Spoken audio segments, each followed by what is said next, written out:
pembelajaran. Silakan.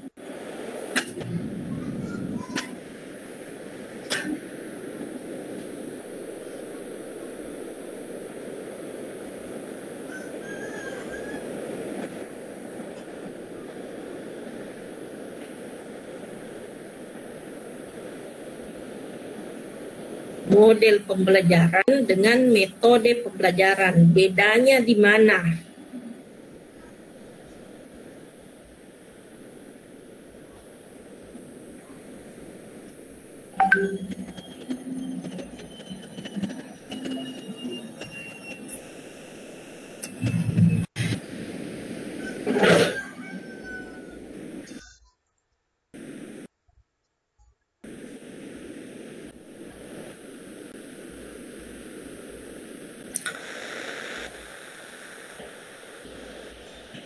Silakan dituliskan di kolom chat.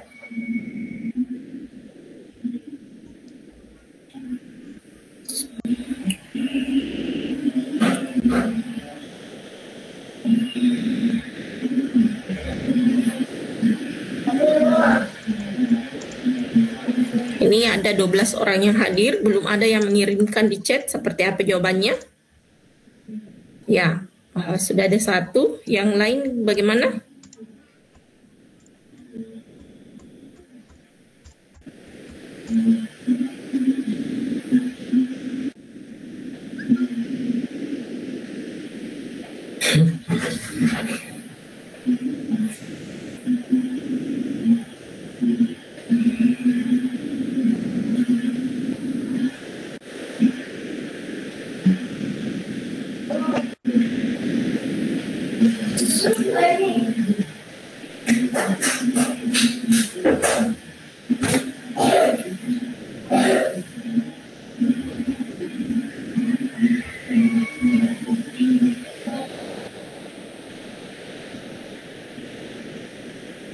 Nah, Ibu Miwahyuni, silakan dibuka mic-nya. Apa maksudnya model itu alat, sedangkan metode itu cara? Silakan Bu Miwah.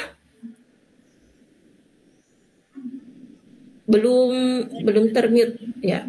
Silakan Bu Miwah.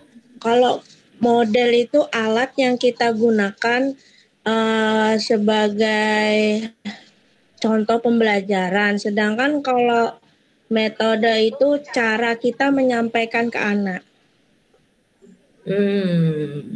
Oke. Ya, Pramaseta, silakan Pramaseta. Ini Bapak serius ya, jadi sudah 3 chatnya, silakan.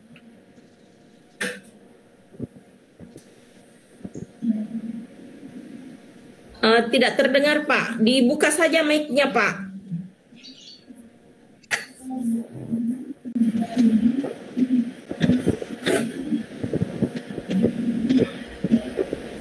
Dibuka mic-nya Pak, tidak terlihat. Tidak terdengar Pak. Tampak Bapak bicara tapi suaranya tidak masuk.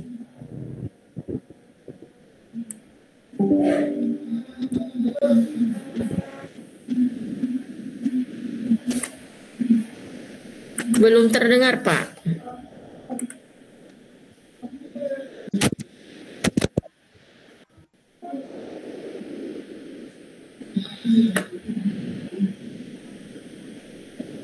Tidak terdengar Bapak? Ya, jadi tidak terdengar ya. Jadi jawaban Pak Pramaseta ini jelas ya bahwa dalam model itu terdapat metode dan perangkat. Nah, jadi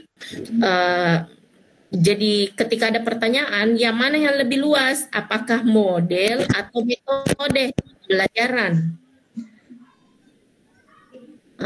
Jadi sama dengan Bu Risdayanti yang menyatakan bahwa model itu rangkaian semua unsur, salah satunya metode pembelajaran. Jadi model itu jauh lebih luas dibandingkan dengan metode. Metode itu sebenarnya lebih spesifik, sementara model itu masih rangkaian yang umum yang di dalamnya terdapat beberapa unsur. Nah, kita akan melihat lebih jauh Bapak Ibu bahwa di dalam model pembelajaran itu macam-macam jenisnya. Begitu juga di dalam metode pembelajaran itu macam-macam jenisnya. Ya, di dalam modul kita gambarannya seperti ini ya. Di dalam model pembelajaran itu ada discovery learning, ada project based learning, ada problem based learning, ada contextual teaching learning, ada inquiry learning, ada STEM ya, ada STEM. Nah, sekarang kita akan melihat ya Bapak Ibu. Kita akan mulai dari discovery learning. Jadi Bapak Ibu, kemarin kita sudah belajar tentang 5 teori belajar. Nah, asumsinya Bapak Ibu paham teori itu karena pas kemarin terakhir saya meminta apa ada yang belum dipahami, ternyata itu sudah paham semua. Nah, artinya ada 6 model pembelajaran ini harusnya sudah dipaham. Setiap model ini turunan teori belajar dari mana saja. Nah, jadi kita akan melihat itu. Kenapa kita akan melihat itu? Dan itu di modul itu tidak ada Bapak Ibu. Kita akan melihat itu supaya Bapak Ibu benar-benar memahami seperti apa teori belajar itu dan implementasinya dalam pembelajaran seperti apa. Maka kita akan melihat 6 model ini itu turunannya dari mana. Misalnya discovery learning. Nah, pertanyaan pertama ya, untuk model pertama ini discovery learning itu turunan dari teori belajar apa Bapak Ibu? Silakan dituliskan lagi di kolom chat.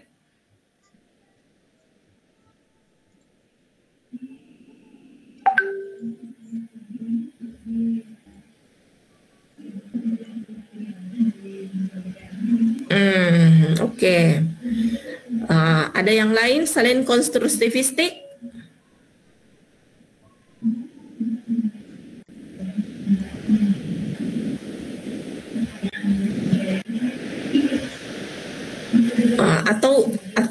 Atau saya sebut satu-satu ya Bapak Ibu ya. Ya, ini ada perbedaan ya. Pramaseta itu Bapak ini mengatakan konstruktivistik. Kalau Pak Ahmad itu mengatakan kognitivistik. Nah, silakan Pak Pramaseta dulu. Silakan buka mic-nya. Tidak usah pakai headset Bapak. Headsetnya Bapak kayaknya yang bermasalah. Cek. Oh iya. Bisa Bu. Sudah. Nah, kenapa Bapak menunjukkan konstruktivistik itu diturunkan dari turunannya itu melahirkan model pembelajaran discovery learning? Iya. Karena dia kalau konstruktivistik kan dia merangkai ya, maksudnya merangkai pembelajaran itu, jadi menggunakan bukan hanya otak saja yang digunakan, tapi banyak yang digunakan di sana gitu. Sedangkan discovery learning ini kan mencari, discovery, pembelajaran dengan mencari. Jadi anak-anak diminta untuk mencari pembelajarannya sendiri gitu. Maksudnya kita sebagai guru hanya sebagai tutor aja, sebagai pemandu di sana. Seperti itu. Kalau saya sih, menurut saya seperti itu, Bu. Oke. Nah, sekarang kita akan mendengar dari Pak Ahmad Fahresah. Seperti apa pendapatnya? Kenapa mengatakan kognitivistik? Terima kasih, Bu. Silakan, Pak. Ya, mohon maaf, Bu, nama saya di Google Meet jadi tidak nama sebenarnya karena pakai akun lain. Jadi nama saya Ilham Wahyudi, Bu. Iya. Jadi oh ya, silakan Pak. Ya. Jadi menurut saya untuk model pembelajaran discovery learning ini turunan atau berpayung kepada teori pembelajaran kognitivistik, karena di dalam teori pembelajaran kognitivistik itu diakui adanya peserta didik itu sudah memiliki pengetahuan sebagai pengetahuan awal sebagai modal dia untuk mempelajari suatu materi yang baru. Nah, ketika kita menerapkan model pembelajaran discovery learning, maka modal yang sudah dimiliki oleh peserta didik itu akan dia gunakan untuk menemukan sendiri konsep-konsep atau pola-pola yang kemudian nantinya akan diasimilasikan di dalam pikirannya, sehingga mereka akan memperoleh suatu pengetahuan baru sesuai dengan tujuan pembelajaran yang telah kita rancang. Mungkin seperti itu, Ibu, dari saya. Terima kasih. Oke. Jadi tetap ada ya, ada pengetahuan lama, pengetahuan baru, dan itu memang ciri khasnya dari kognitivistik. Nah, di dalam resume modul, jadi saya sudah membaca sebagian Bapak Ibu resume modulnya, hanya saya belum menilai karena masih ada yang belum mengumpulkan resumenya. Jadi ada yang bertanya, yang sulit dipahami itu seperti apa asimilasi, akomodasi. Nah, itu sebenarnya asimilasi, akomodasi itu adalah dua hal adaptasi pengetahuan yang lama dengan pengetahuan yang baru. Dan itu terjadi dalam teori kognitivistik. Nah, tadi Pak Ahmad itu juga penyampaian rasionalisasi kenapa memilih kognitivistik itu sama. Maksudnya sama-sama bisa berterima secara rasional, sama halnya dengan konstruktivistik. Namun Bapak Ibu, dalam proses discovery learning, karena ini adalah prosesnya penemuan, pencarian informasi, penemuan informasi, dan pusat pembelajaran itu berada pada peserta didik, maka lebih tepat ini lahir ya. Jadi ini lahir dari konstruktivistik.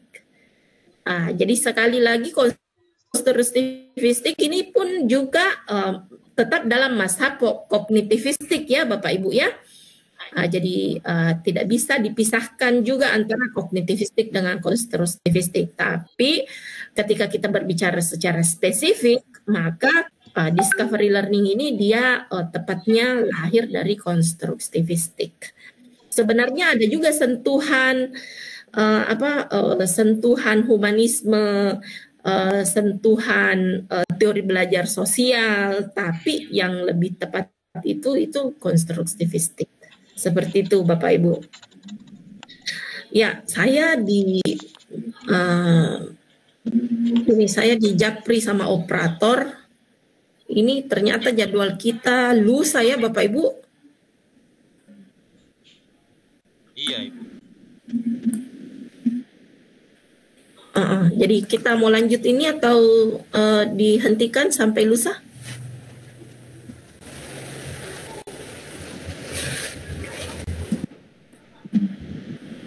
Mungkin banyak yang mau upacara juga, Bu. Iya, saya juga baru dari upacara. Atau kita hentikan saja. Jadi begini, saya akan kirimkan satu slide ini. Jadi tugas dari Bapak Ibu sebelum besok masalahnya besok itu ada agenda penting yang harus saya ikuti Bapak Ibu. Besok saya harus presentasi terkait dengan penelitian Litap Dimas saya, jadi tidak memungkinkan untuk video conference. Tunggu saya.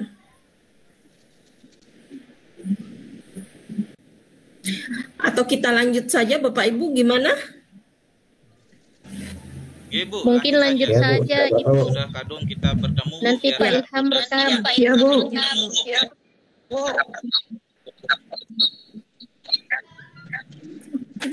Besok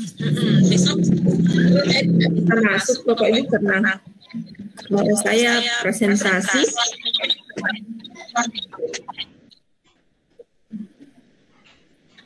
Atau bagaimana Bapak Ibu? kita tunda sampai besok. Mumpung sudah jalan, lanjut aja Bu. Biar besok kita tinggal Lanjut saja, Bu. jalan Bu. Oke, makasih ya Bapak Ibu ya. Nah, itu tentang tentang discovery learning. Ya. Selanjutnya kita masuk ke jenis yang kedua. Jenis yang kedua itu project based learning.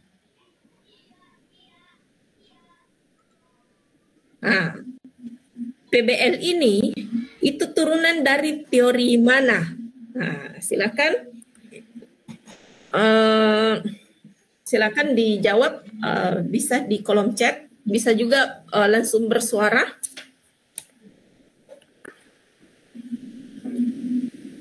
PBL ini turunan teori belajar apa, Bapak Ibu?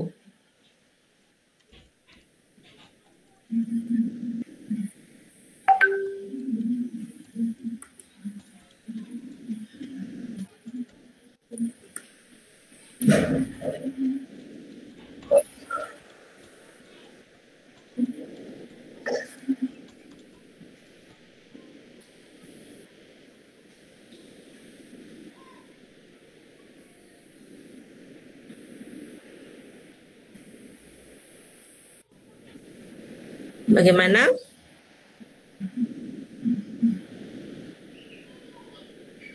Pak Ahmad lagi, kognitivistik. Oke, jadi alasannya sama ya. Jadi dalam PBL, jadi intinya itu menyentuh struktur pengetahuan. Nah, siapa tahu ada jawaban yang lain, Ibu? Atau Pak Ahmad bisa menambahkan, Pak Ahmad? Jadi sama Bu seperti yang Pak Ilham ya, sorry. Iya Bu. Sama seperti yang tadi, karena kan ketika kita menggunakan model pembelajaran project based learning itu kan artinya peserta didik itu kita anggap sudah memiliki pengetahuan awal, tinggal kita sebagai pendidik menciptakan kondisi aturan-aturan dalam suatu pembelajaran yang membimbing mereka untuk mengerjakan sebuah proyek, sehingga nanti mereka di dalam proyek itu akan belajar hal-hal baru, kemudian akan mereka kaitkan dengan pengetahuan sebelumnya yang sudah mereka miliki.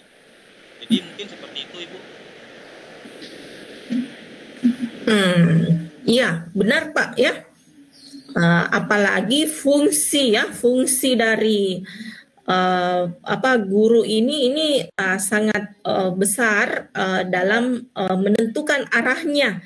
Jadi guru memulai dengan memperlihatkan panduannya ya, panduan dalam bentuk pertanyaan masalah seperti apa, proyek seperti apa yang mau diinvestigasi. Termasuk itu mendesainnya seperti apa, memandu peserta didik untuk mengikuti desain itu, memonitoring, lalu nanti peserta didik yang akan menggali kontennya seperti apa, lalu melakukan eksperimen secara kolaboratif. Nah ini jadi ini tidak terlepas dari dua teori belajar tadi, teori belajar kognitivistik dan konstruktivistik. Ini memang kecenderungannya ke kognitivistik, tapi kalau dalam prosesnya lebih banyak peserta didiknya yang berperan, maka pendekatannya juga tetap pendekatan konstruktivistik. Minimal Bapak Ibu memahami, oh iya ya, seperti ini kalau kognitivistik, kalau seperti ini kalau konstruktivistik. Selama peran dari guru itu minim dan peserta didiklah yang berperan lebih besar terhadap pencarian pengetahuannya, maka Itu konstruktivistik. Tapi kalau kognitivistik ya guru yang besar perannya dalam mengarahkan peserta didik, meskipun sumber pengetahuan bukan dari guru ya Bapak Ibu, tetap ia menyelesaikan masalah itu tetap peserta didik, hanya peran dalam mengarahkan, peran dalam menyusun jadwalnya dan lain-lain sebagainya itu adalah guru, maka itu kognitivistik. Jadi dalam konstruktivistik pun itu tetap ada itu tadi proses penambahan pengetahuan, adaptasi pengetahuan, skema lama ke skema baru, tetap ada. Jadi ini memang kalau project ini lebih pada kognitivistik.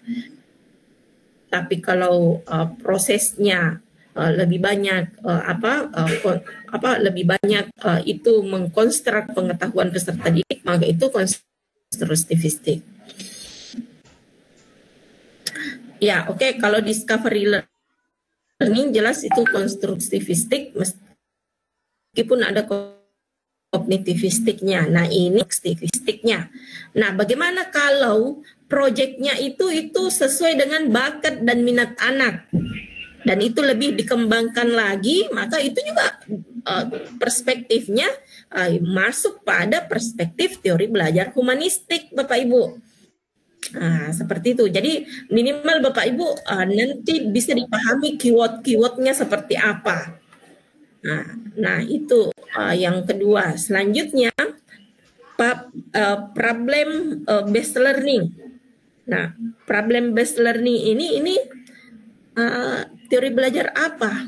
Dia diturunkan dari teori belajar apa? Humanistik. Pak Sudriyadi, silakan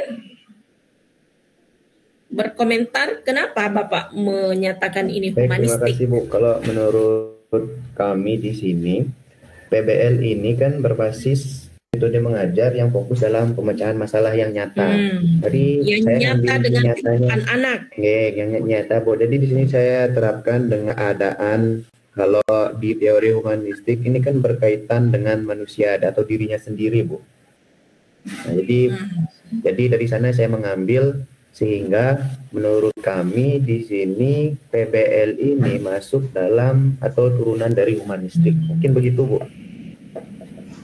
Ya, jadi sebenarnya yang proyek juga, kalau itu tadi ya saya sampaikan Bapak Ibu ya, kalau proyek itu sesuai dengan bakat minat anak, sesuai dengan realitas yang dihadapi oleh anak, maka ada juga pendekatan humanistiknya. Nah, tadi Pak Sudriyadi langsung menembak kalau itu humanistik karena keywordnya itu, kata kuncinya itu masalah yang diselesaikan itu dekat dengan kehidupan nyata anak. Nah, itu sangat humanistik sekali kalau seperti itu perspektifnya. Nah, ada pendapat lain Bapak Ibu? Dan itu benar ya Pak Sudriyadi, kemukakan yang disampaikan itu benar. Nah, adakah yang mau meneropong problem based learning ini menggunakan teori belajar yang lain? Apakah memungkinkan ini agar behavioristik?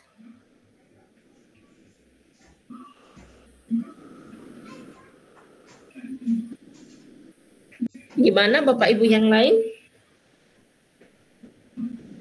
Kalau saya kemungkinan Bu, itu masuk ke saya bisa konstruktivistik, Bu.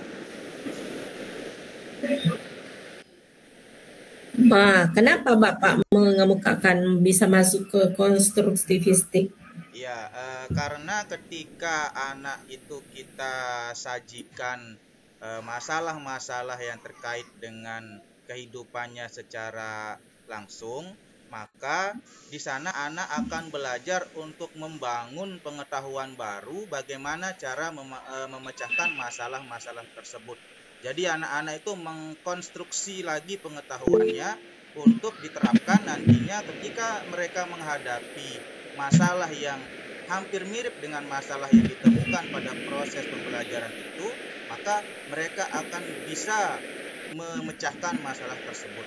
Jadi mereka mengkonstruksi sendiri pemahamannya untuk menyelesaikan masalah yang hampir mirip dengan masalah yang telah kita sajikan sebagai seorang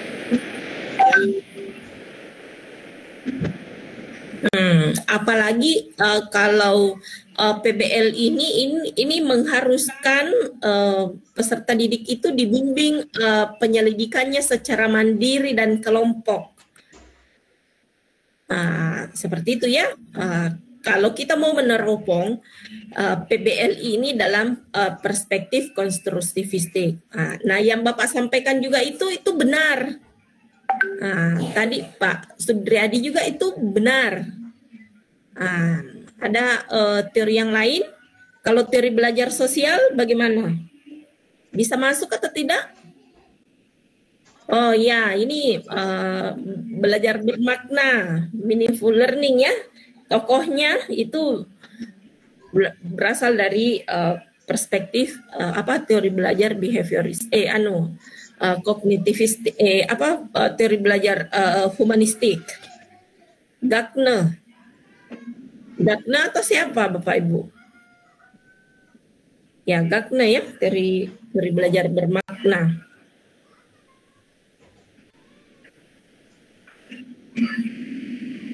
Maaf Bu, mungkin saya mau tanya sebelum nanti lupa juga Bu.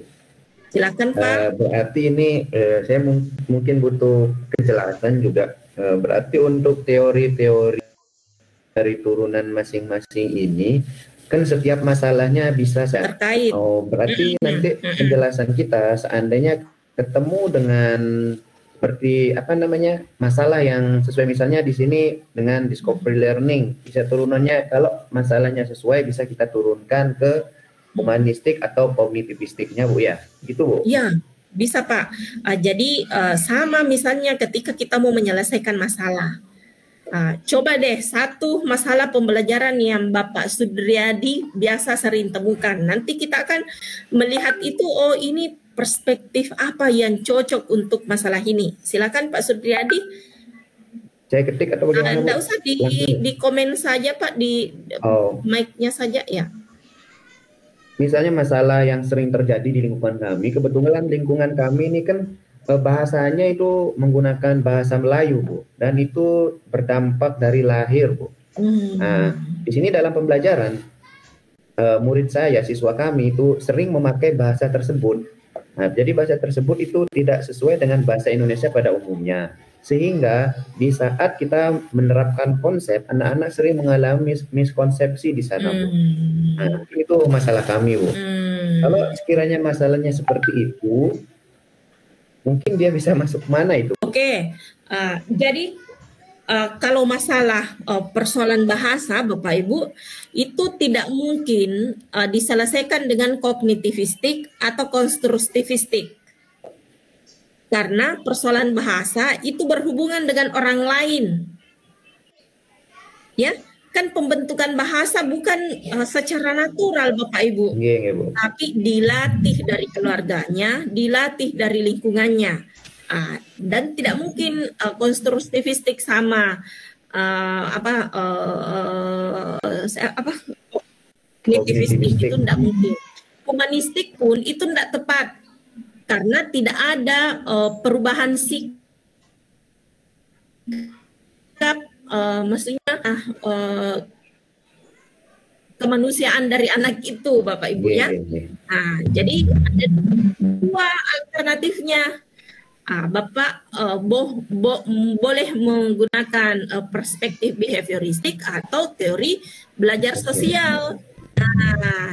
Karena kita ini ceritanya Bapak Ibu sudah terkontaminasi dengan beberapa pendekatan yang lain, maka sebaiknya behavioristik itu hanya diterapkan pada hal-hal yang bersifat kedisiplinan, pembiasaan klasik. Jadi yang tepat itu teori belajar sosial Bapak Ibu. Nah, kenapa teori belajar sosial? Jadi intinya kan teori belajar sosial anak itu mampu membentuk perilakunya jika dia lebih mudah ya membentuk perilakunya jika ada imitasi, ada modeling. Jadi yang bisa Bapak lakukan ya dengan berusaha menerapkan bahasa Indonesia yang baik itu di sekolah dan menunjukkan ke anak. Nah, jika itu tidak berhasil, maka yang harus dilakukan harus melibatkan lingkungan dari anak itu. Jadi ada edukasi ke orang tua agar orang tua bisa juga memperlihatkan bahasa Indonesia yang baik dan benar kepada anaknya. Dan itu dilakukan terus-menerus sampai terbentuklah perilaku anak untuk berbahasa Indonesia yang baik dan benar.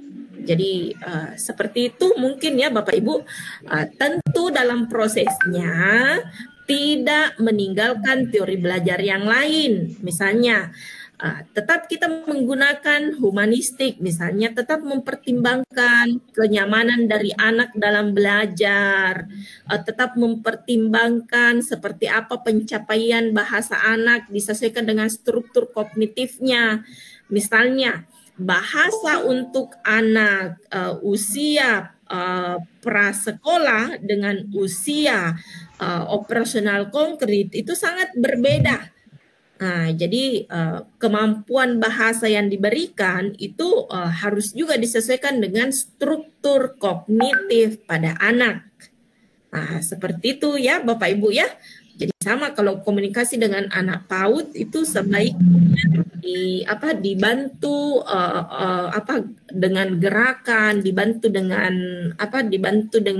aktivitas-aktivitas fisik. Nah, berbeda kalau berbahasa dengan anak SMA, tidak perlu menggunakan sentuhan karena mereka sudah bisa berpikir secara abstrak. Ya. Semoga Bapak Ibu memahami dari apa yang saya tambahkan tadi. Ya, jelas ya Bapak Ibu ya. Jadi teori belajar itu sebenarnya dia tidak bisa terpisah Bapak Ibu. Jadi secara spesifik kasus yang mau diselesaikan apa sama dalam psikologi. Ketika saya menangani sebuah kasus, baru kasusnya itu kasus yang komprehensif, maka banyak terapi, banyak intervensi yang saya berikan. Terkadang menggunakan perspektif psikoanalisis, terkadang menggunakan perspektif behavioristik, perspektif kognitivistik dengan mengubah dulu cara berpikirnya yang tidak rasional. Terkadang juga menggunakan humanistik dengan client center terapi. Jadi itu macam-macam Bapak Ibu, sepintar-pintarnya kita menerapkan teori itu dan yang jelas kita sadar itu ketika discovery learning yang paling banyak itu adalah ternyata ini lahirnya dari konstruktivistik. Problem based learning ini intinya mengaitkan antara masalah itu dengan kehidupan nyata anak. Ini humanistik sekali. Seperti itu. Jelas ya Bapak Ibu ya, berarti sama dong dengan contextual teaching learning. Jadi contextual teaching learning itu teori belajar apa? Lahir dari teori belajar mana? Ya, silakan Bu Sartika.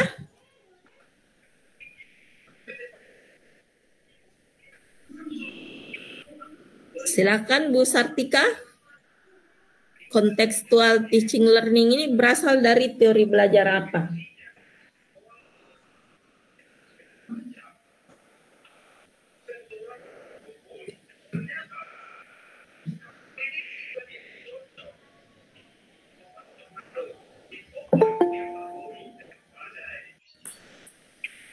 Ya, Bapak Ibu yang lain ada yang bisa menjawab?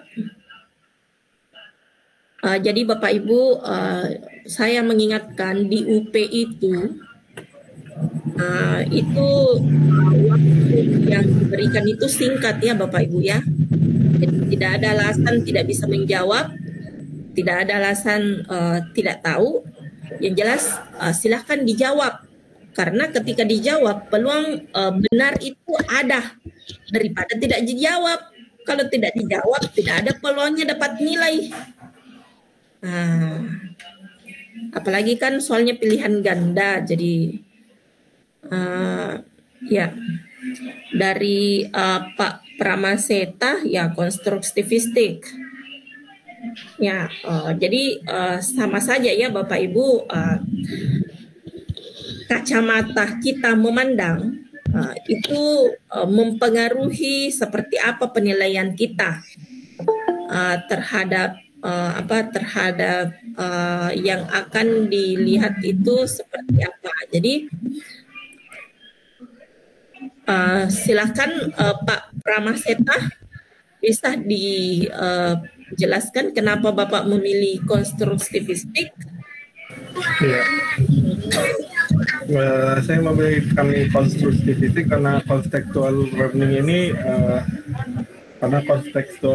ini mengajarkan siswa untuk melihat situasi di dunia nyata, Bu, dengan pengetahuan yang dimilikinya, mengkonstruksi lagi sama, gitu ya, konstruksi pengetahuannya yang dimiliki, melihat dunia nyata. Ya, jadi sebenarnya itu juga benar ya Pak Pramaseta, yang namun ketika kita melihat dari proses kontekstual teaching learning ini sangat mistik sekali. Karena belajar ini mendorong peserta didik untuk belajar bermakna.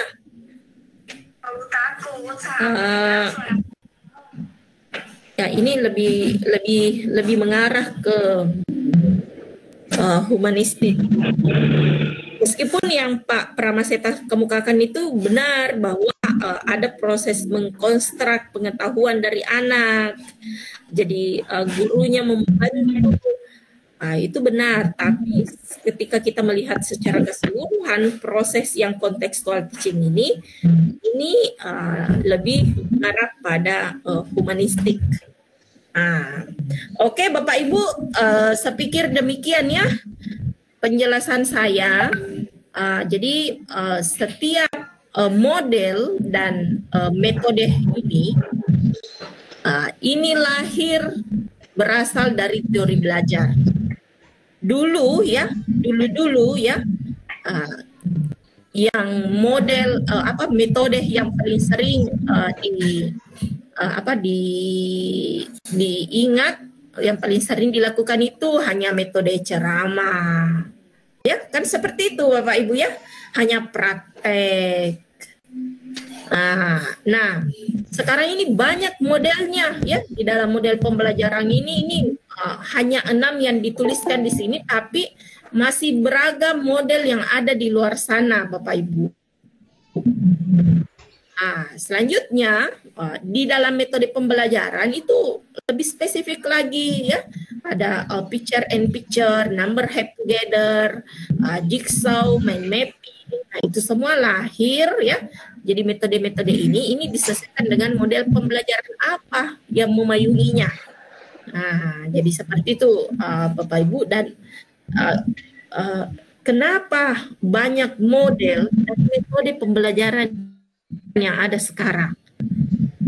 Karena itu mengakui bahwa peserta didik tidak bisa dia belajar secara maksimal ketika hanya 1 atau 2 saja yang digunakan metode. Ada mata pelajaran tertentu yang hanya cocok untuk mind mapping.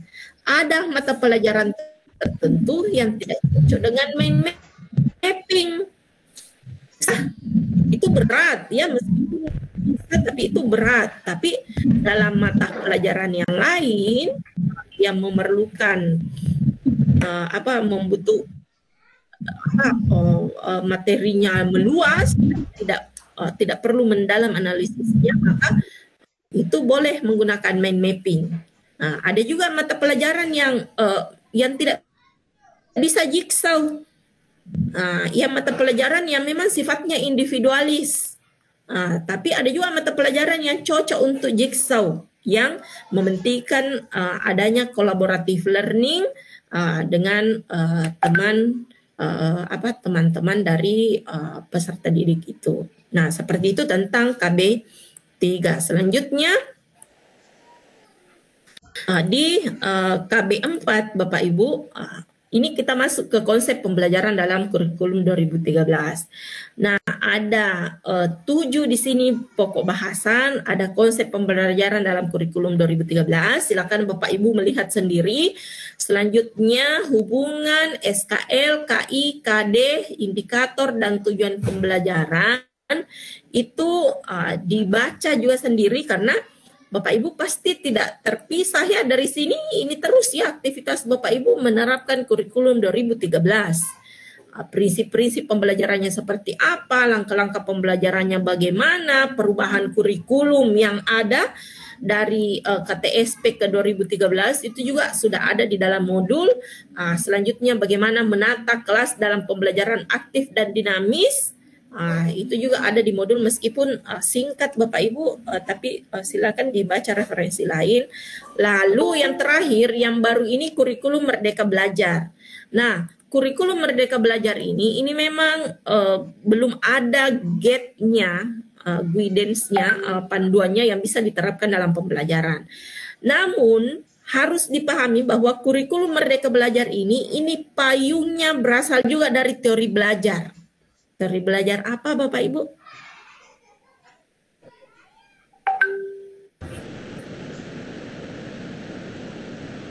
Ya, teori belajar humanistik.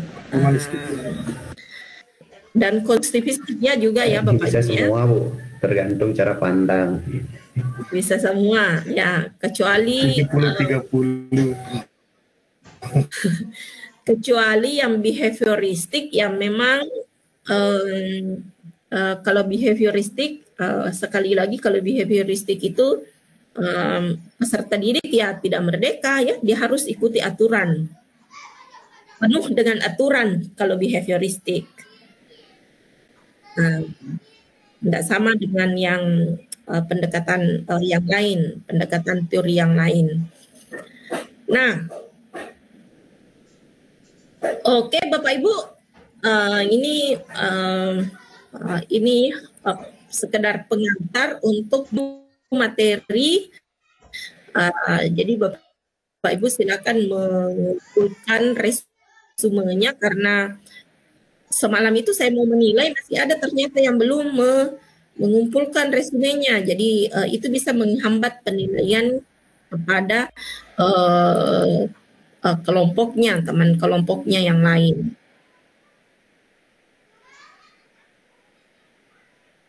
Nah, karena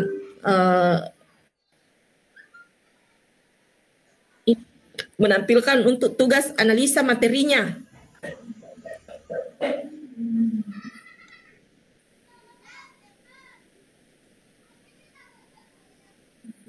Ya, dalam tugas analisa materi ya, jadi seperti ini. Harus jelas dulu seperti apa masalahnya. Masalah itu selanjutnya diidentifikasi ya dari sekian masalah yang bersifat umum diidentifikasi dan dispesifikkan. Seperti yang Pak Sudriyadi tadi sampaikan, nah itu sebenarnya bisa kayak tadi ya, kesulitan mengajar karena peserta didik menggunakan bahasa Melayu ya, bahasa Melayu. Kebetulan sudah buat juga itu. Oh sudah, wah baru saya mau sampaikan itu. Karena memang masalah saya di sana soalnya. Ya, jadi masalahnya apa ya, lalu penyebabnya apa. Jadi harus dilihat penyebabnya apa, akar masalahnya seperti apa, dan itu harus sejalannya Bapak Ibu. Saya untuk termin kedua ini di gelombang PPG yang Bapak Ibu ikuti itu sudah, ini kelas yang ketiga yang saya ampu, dan 2 kelas sebelumnya itu kadang ada masalahnya tidak jelas seperti apa penyebabnya dan solusinya itu juga lain. Bahkan ada yang mengambil skripsi, judulnya seperti judul skripsi. Lalu dia tuliskan di sini di deskripsi masalah itu rumusan masalahnya itu salah ya Bapak Ibu. Saya itu sebenarnya simple Bapak Ibu.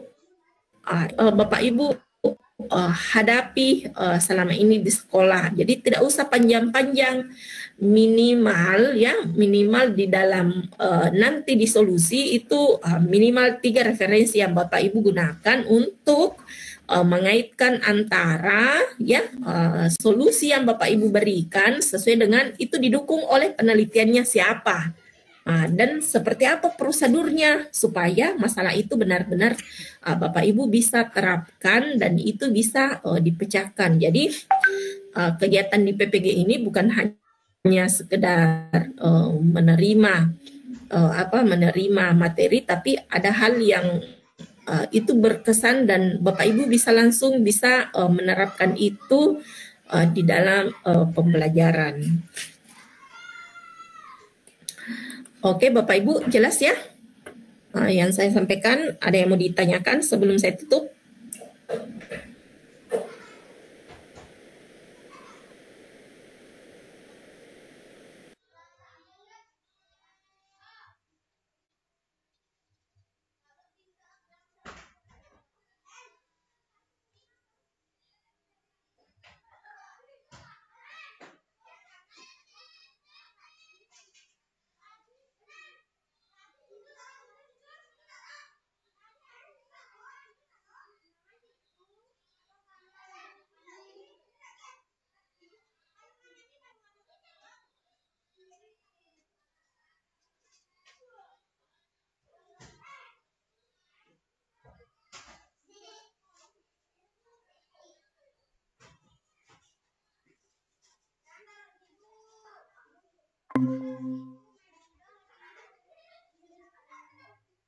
Itu tidak seperti ini.